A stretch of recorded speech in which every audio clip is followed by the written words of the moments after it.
Berdasarkan bakteri inilah maka daging babi itu oleh Allah diharam. Ini kalau kita mengikuti pemahaman daripada ulama-ulama dulu, nggak seperti itu.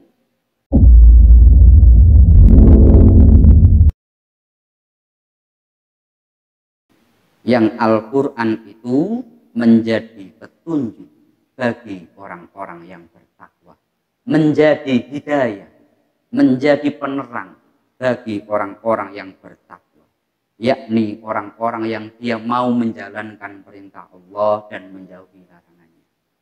Ini kan sangat luar biasa. Pertama, dalam Al-Baqarah diawali dengan la raiba fi hudal lil muttaqin. Kadangkala ayat ini kamu nggak paham. Pertanyaannya gini, 114 surat kita itu dalam setiap suratnya paham apa enggak? Ini tentu kita, wah enggak semuanya paham. Saya mungkin pahamnya cuma qul huwallahu ahad, Allahu somad. Ya. Tetapi kamu yakin apa enggak? Saya yakin. Lah itu baru beda kalau saya harus paham dulu. Berarti Anda itu yakinnya pada Al-Quran kalau nunggu paham berapa ayat saja yang Anda yakin. Yang kedua ada, ketika satu hukum itu berdasarkan ketentuan Allah, maka kita itu akan menjadikan itu sebagai dasar, pemahaman itu menjadi satu pengantar. Beda ketika dia itu memahami hukum Allah itu kalau kita bisa memahaminya. Contohnya ini penting. Ada dulu itu satu penelitian.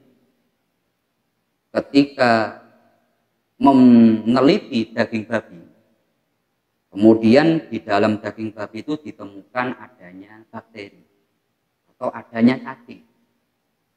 Yang ketika daging babi dikonsumsi, bakteri atau cacing itu sangat berdampak negatif pada kesehatan seseorang. Kemudian orang ngomong, oh berdasarkan inilah makanya daging babi itu haram. Berdasarkan bakteri inilah maka daging babi itu oleh Allah diharam. Ini kalau kita mengikuti pemahaman daripada ulama-ulama dulu, nggak seperti itu.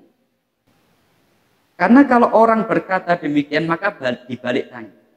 Umpamanya Pak, saya membawa satu daging babi. Yang daging babi itu saya pastikan nggak ada bakterinya. Saya pastikan nggak ada cacingnya. Saya pastikan higienis.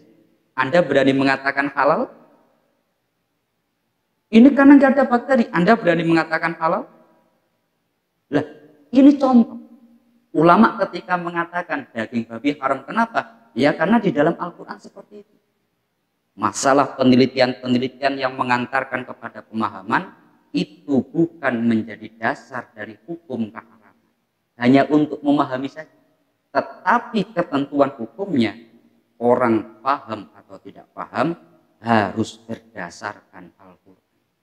Ini menjadi pengantar daripada kajian tafsir kita, tafsir Jalalain.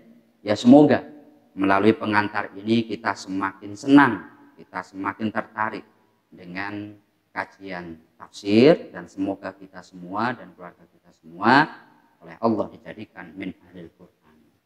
Kurang lebihnya dari kami mohon maaf, semoga bermanfaat. Akhirul qauli wallahul muwaffiq ila aqwamit thoriq. Wassalamualaikum warahmatullahi taala wabarakatuh.